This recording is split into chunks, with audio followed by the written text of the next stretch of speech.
À la une de l'actualité ce soir, vers la création d'une force multinationale pour la sécurisation des frontières des pays membres de l'autorité du Liptako Gourma. C'est la principale décision de la rencontre au sommet des chefs d'État du Niger, du Mali et du Burkina Faso réunis ce mardi à Niamey.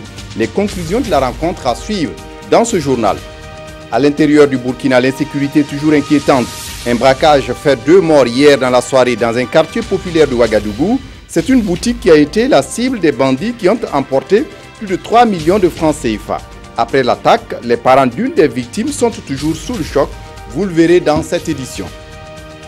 Et puis, les syndicats et le gouvernement burkinabé, le dialogue doit toujours prévaloir, estime le Premier ministre qui a présidé ce matin la traditionnelle rencontre gouvernement-syndicat. Paul Kabatieba qui invite les syndicats à jouer leur rôle en tenant compte du contexte particulier difficile. Et puis à l'étranger, en Gambie, Adama Barrow nomme une femme à la vice-présidence du pays. Fatoumata Diallo Tambadjang est une militante de la coalition qui a fait élire Barrow. Elle a été entre autres ministre de la Santé durant la présidence de Yaya Jammeh avant de s'opposer à lui.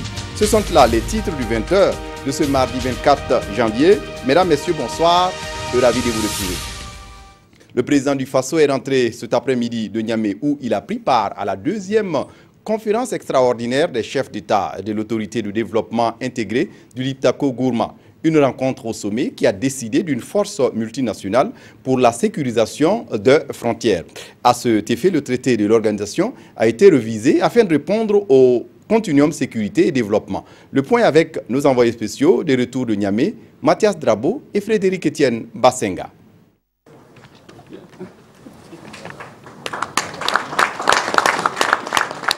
Le Burkina Faso, le Mali et le Niger mutualisent leurs forces pour assurer le contrôle effectif de leur espace commun, le Liptako Gourma. À cette 2e conférence extraordinaire des chefs d'État de l'autorité de développement intégré du Liptako Gourma, les 3 pays ont décidé d'inscrire désormais les actions de cette organisation dans le continuum sécurité et développement. Et pour y arriver, ils créent une force multinationale pour la sécurisation de leurs frontières. Nous avons compris que l'union fait la force. Et cela a été démontré dans le bassin du lac Tchad, avec la force mixte multinationale composée des contingents du Cameroun, du Tchad, du Niger et du Nigeria. Cette force mixte multinationale qu'on a mise en place dans le bassin du lac Tchad a beaucoup affaibli Boko Haram. Et il n'y a pas de raison qu'on ne s'inspire pas de cette expérience au niveau des 3 frontières qui concernent le Burkina Faso, le Mali et le Niger. Pour le président du Faso, il faut que cette initiative soit une réussite. Pour lui, il n'y a pas de développement sans sécurité et il faudra mettre tout en œuvre pour l'atteinte des objectifs escomptés. Si nous ne nous occupons pas nous-mêmes de notre sécurité, il n'y a personne d'autre qui viendra financer la sécurité des pays et des États membres de l'ALG. Donc nous avons pris l'engagement, en tout cas à notre niveau, au niveau des 3 pays, de faire en sorte à financer déjà nos armées pour assurer cette sécurisation, à faire appel également à des partenaires, puisque notre action s'inscrit également dans le cadre du G5 Sahel, que vous connaissez, qui déjà travaille sur d'autres frontières dans le cadre donc, de la lutte contre le terrorisme. C'est donc dire que nous travaillons d'abord sur nos propres fonds, mais également sur l'apport que nous aurons avec des pays amis que nous allons, je dirais, consulter également sur ces différentes questions. L'état-major de cette force sera basé au Niger, mais sera rotatif. Et dans les mois à venir, une opération conduite par les 3 pays avec la force Barkhane sera menée aux différentes frontières. Cette conférence est également penchée sur d'autres pans du développement dans le Liptako Gourma, en plus de la question sécuritaire. Axée depuis sa création sur les questions agricoles, d'élevage et d'approvisionnement en eau potable, l'autorité du Liptako Gourma s'ajoute d'autres chantiers. Et petit à petit, on s'est rendu compte que nous avions d'autres réalités qu'il fallait prendre en compte, et ce qui devait donc induire une modification du traité actuel. Nous avons par exemple trouvé qu'il était important, compte tenu des réalités en matière d'exploitation minière. Ces 3 pays ont des potentialités dans le domaine minier. Nous avons aussi prévu de prendre en charge les questions d'énergie, les questions de développement des infrastructures communes. Donc c'est un certain nombre d'actions additionnelles. Les chefs d'État à cette conférence ont salué l'action de la CEDEAO pour la sauvegarde de la démocratie en Afrique de l'Ouest et ont félicité Adama Barrow pour son élection en Gambie. Le gouvernement burkinabé et les syndicats maintiennent le fil du dialogue. Ce matin à Ouagadougou, les 2 parties se sont retrouvées pour leur rencontre annuelle.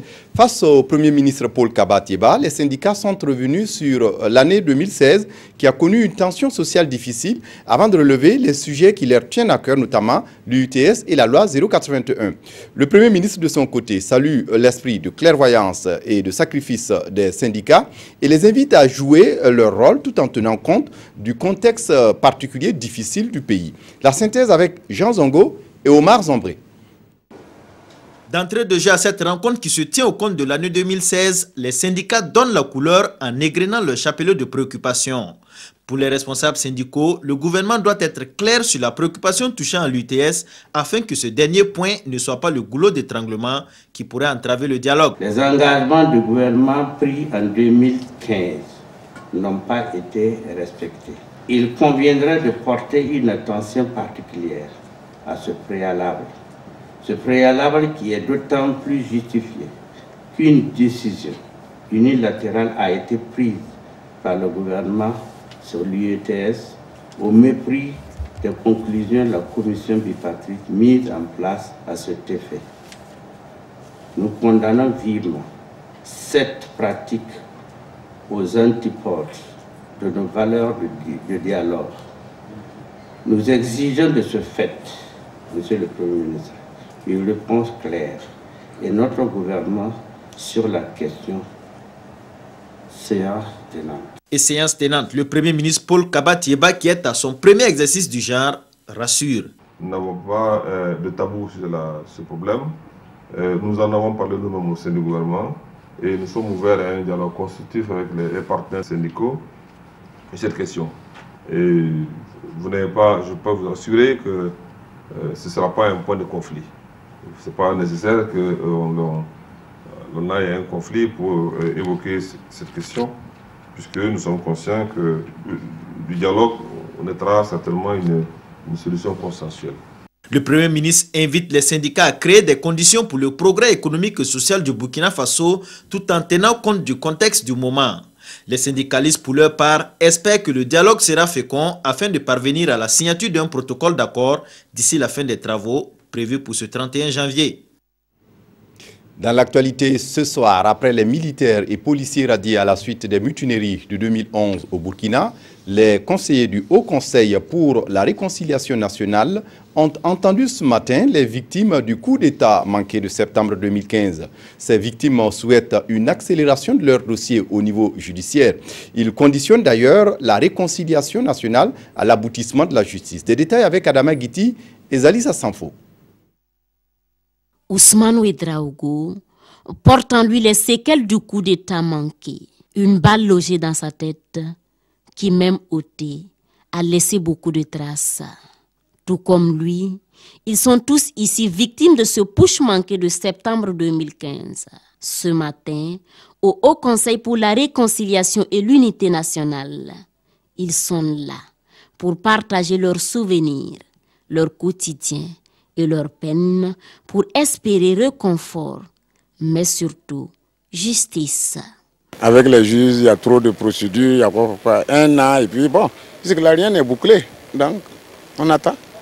Sinon on est prêt à pardonner parce qu'on ne peut pas vivre comme ça dans la rancœur et tout, c'est pas possible. Il faut qu'on arrive à se pardonner un jour. Mais il faut d'abord la vérité, la justice. Leur voix est entendue par le président du H-Kron. Mais à ce stade, Benoît Cambou ne veut pas faire de promesses. Le H-Kron ne peut pas faire de promesses en tant que tel. Il faut d'abord attendre de finir avec les débats. Il y a 2 parties. Notre mission, c'est de faire la lumière. On ne peut pas faire la lumière en s'en tenant aux propos d'une seule partie. Ces blessés disent le reconnaître.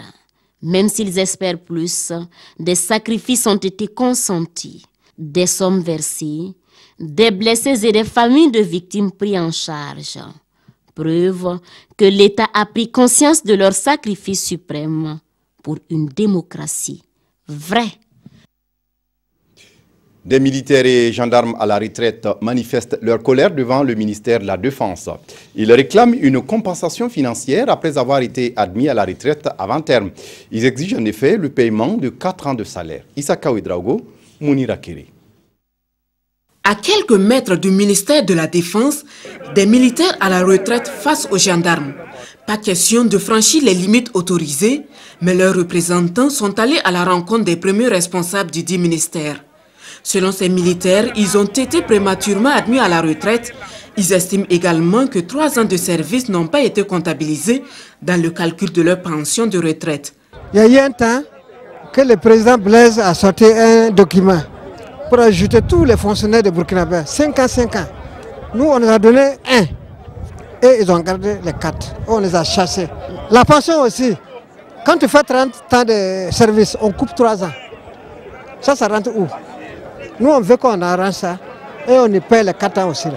Au regard du contexte sécuritaire, ces militaires retraités soutiennent que certains d'entre eux sont toujours aptes à apporter leur soutien pour protéger les frontières du pays. On ne connaît pas les armes. Le Libéria nous connaît. La Centrafrique nous connaît. Le Darfour nous connaît. Les Maurice disent que Bangladesh me couteau. Donc, les 4 ans, c'est très facile. Ils peuvent appeler même si c'est 2 classes qui va appuyer les jeunes dans les frontières. La délégation a été reçue par le secrétaire général du ministère de la Défense qui promet transmettre leur doléance au président du Faso, ministre de la Défense. 2 morts dans un braquage à Ouagadougou. C'est une boutique de commerce de jus de fruits et de boissons gazeuses située non loin du quartier du marché Sankariari qui a été visée. Armée d'armes automatiques dont une Kalachnikov, les témoins affirment que les malfrats sont repartis avec le contenu de la caisse, soit environ 3 millions de francs CFA. Retour sur les faits avec Ismaël Diloma, Sirima.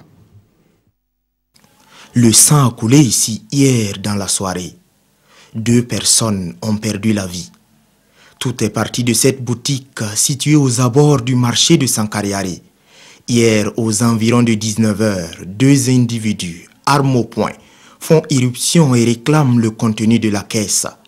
Le gérant s'exécute et leur donne la somme de 3 millions de francs CFA. Et c'est à leur sortie que les 2 individus ont commis leur effroyable tuerie.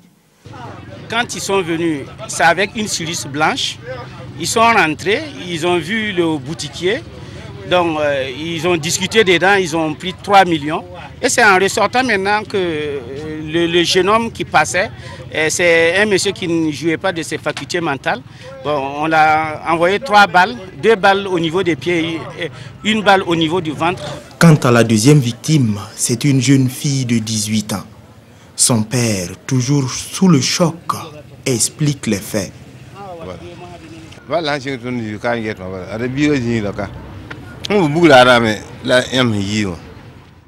Après les coups de feu, on a trouvé refuge dans la maison. Et à notre sortie, j'ai vu que ma fille était à terre. La police a ouvert une enquête et demande aux populations d'éviter de garder de grosses sommes par devers elles. L'audit sur les opérations de lotissement à Pabré, une commune rurale près de Ouagadougou, est rendu public. Il révèle de graves manquements au processus d'attribution de parcelles dans la commune et également des attributions illicites de parcelles. Explication avec Nongba Kouda et Yarki Teda. Le volume du rapport est à l'image de la complexité des dossiers de lotissement à Pabré. Du lotissement de 1998 au lotissement de 2012, en passant par celui de 2004, les enquêteurs ont noté des violations vis-à-vis des textes qui régissent les lotissements au Burkina. Vous avez des procès-verbaux d'attribution qui ne sont pas signés, donc ça n'a aucune valeur. Là, vous avez des attributions de parcelles faites par le maire sans être membre de la commission. Bon, également des chemises cartonnées qui sont utilisées comme des documents officiels que la loi n'a pas prévus. Et sa valeur de parcelle, les gens les utilisent, les vendent à plus de millions. Vous avez également un lotissement dans un village qui a été fait sans aucune autorisation. Nous appelons ça un lotissement illégal et pirate qui a dégagé 286 parcelles. Fruit de 3 mois d'enquête, le rapport présenté ce matin à Pabré aux différents acteurs pointe du doigt 4 personnes, dont l'ex-maire de Signoguin, qui a outrepassé son territoire pour faire un lotissement dans un village à Pabré, et l'ex-maire de Pabré même, aujourd'hui deuxième adjoint au maire de la même commune. On m'accuse d'avoir attribué des parcelles sans être membre de la commission d'attribution. Mais pourtant, sur les procès-verbaux, il y a bien des signatures. Mais les signataires ne sont pas poursuivis. C'est moi seul qui suis cité.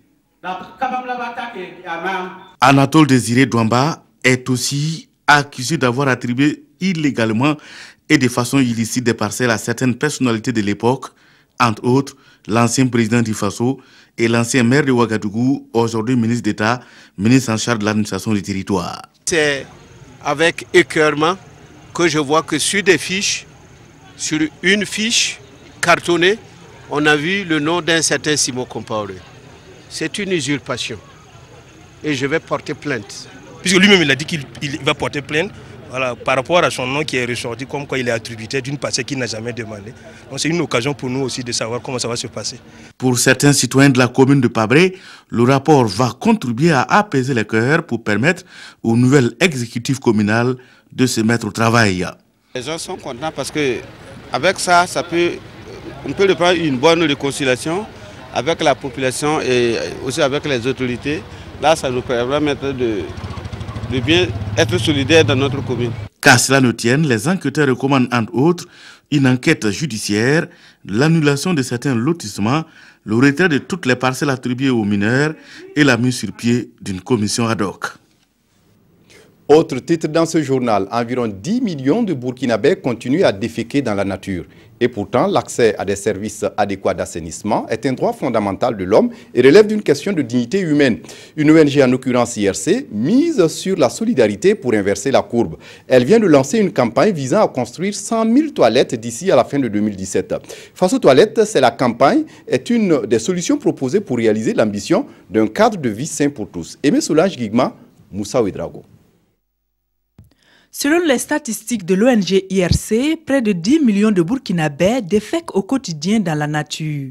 Pour y remédier, elle lance en collaboration avec le ministère de l'Eau et de l'Assainissement, l'ONG WaterAid et la Fondation Kimi, la campagne de solidarité citoyenne pour l'accès aux toilettes dénommée Face aux toilettes 2017.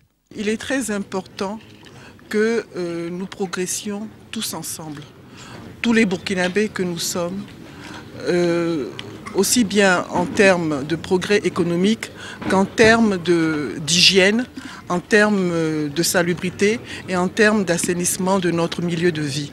C'est pour ça que je me suis investie dans cette campagne Face aux toilettes 2017. C'est une campagne qui invite les citoyens à réaliser des latrines au profit des personnes démunies dans les zones rurales et périurbaines. L'objectif est d'atteindre 100 000 toilettes construites d'ici à la fin de 2017. Cette campagne s'adresse en particulier aux citoyens qui ont déjà des toilettes, à des citoyens qui vivent dans les villes, des citoyens qui ont un minimum de moyens, pour que justement eux qui comprennent bien le bien fondé d'avoir des toilettes puissent soutenir leur famille au village, leurs parents au village, à sortir de cette situation qui est indigne de la nature humaine. Des spectacles de musique et d'humour serviront entre autres de support pour véhiculer le message de cette campagne pour les toilettes.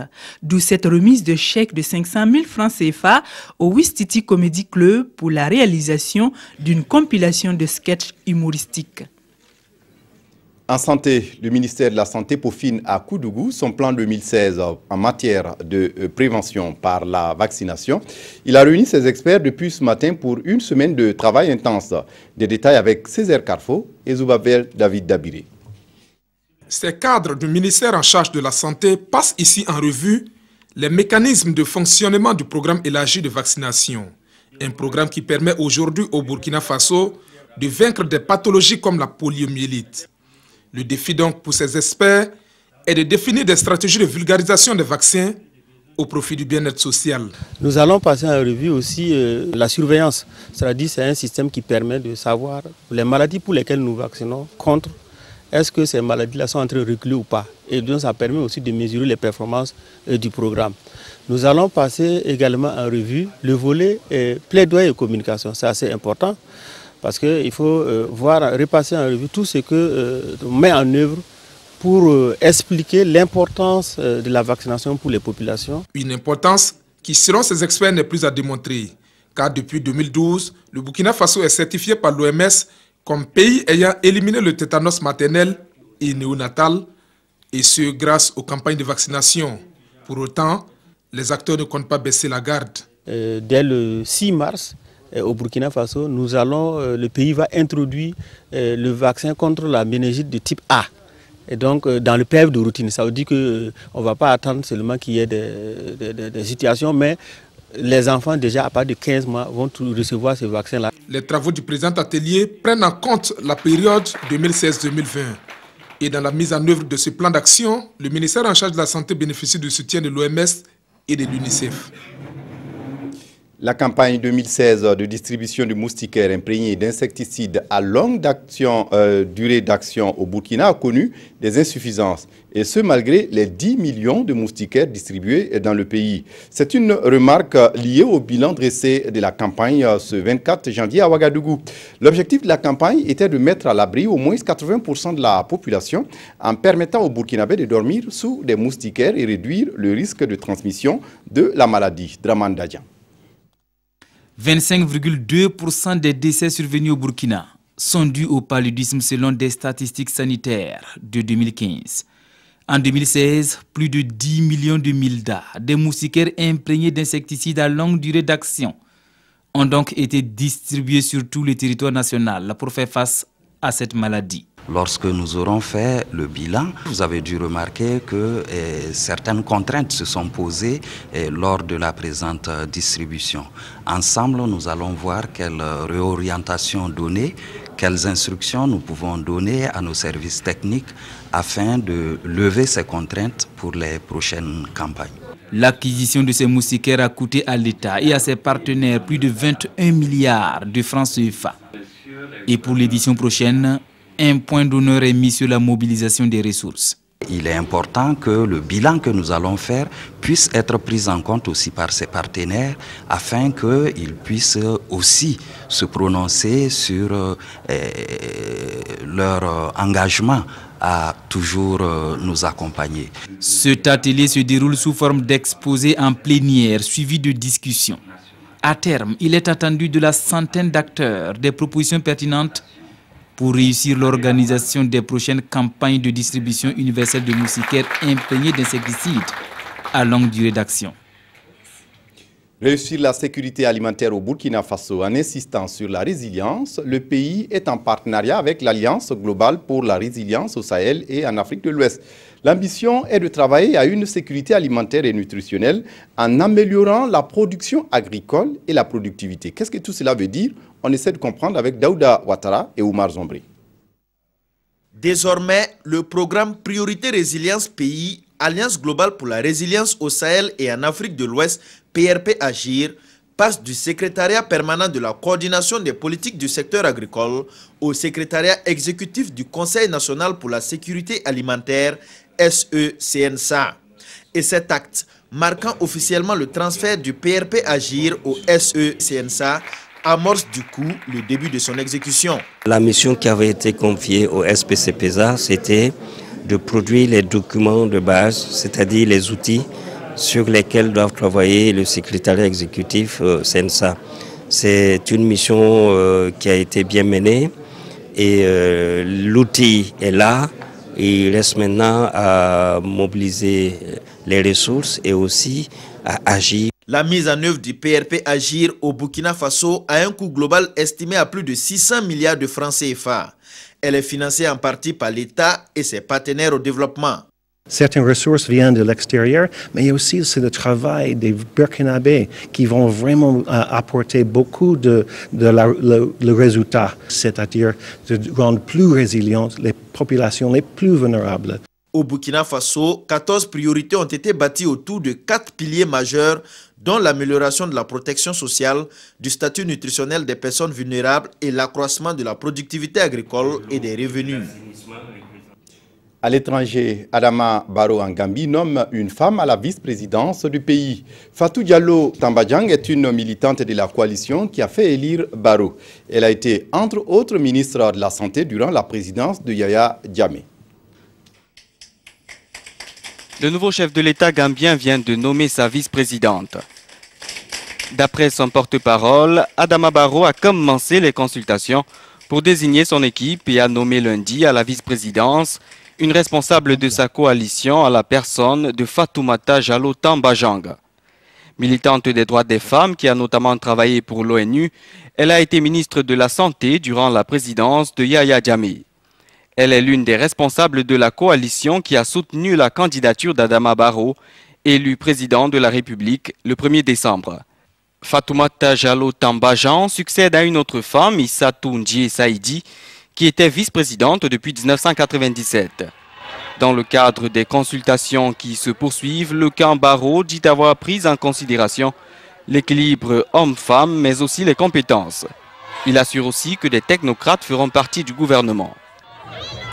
L'implication de Fatoumata Jallow Tambadjang dans la réconciliation du pays sera fortement attendue.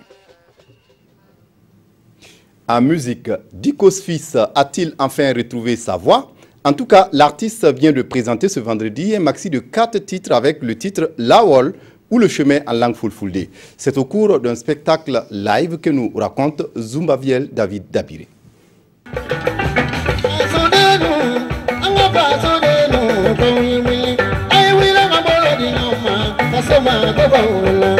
À travers ce concert live, Dicko's Fils révèle officiellement son nouveau maxi.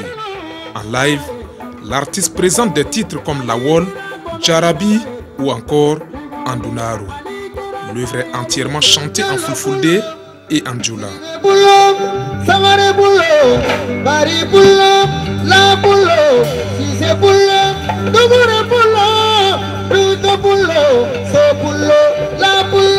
L'artiste entend ainsi marquer les esprits pour ne pas tomber dans les oubliettes. Quant au prochain album, sa sortie est prévue pour 2018. Un maxi maintenant, ce que je disais, c'est pour relancer. Je ne dis pas que ma carrière est tombée, mais je vais toujours rester, voilà, vraiment sur la ligne. Voilà, donc c'est pour cela que j'ai décidé de faire sortir ce maxi de 4 titres. Dicko's Fils a remporté le prix Koundé d'Or 2016 avec son album Wakati. Déjà en février prochain, l'artiste est attendu en Guinée pour le festival d'Uruba.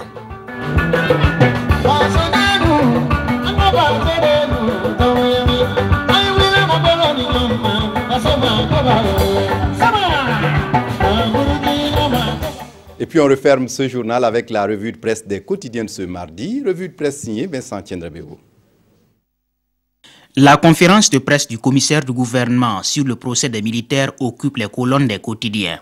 De la procédure de l'interpellation de Madi Ouedraogo et ses 28 camarades, tout est parti d'une dénonciation par une source qui avait été contactée par la bande pour prendre part à leur opération, selon Alioune Zanré, rapporté par le pays.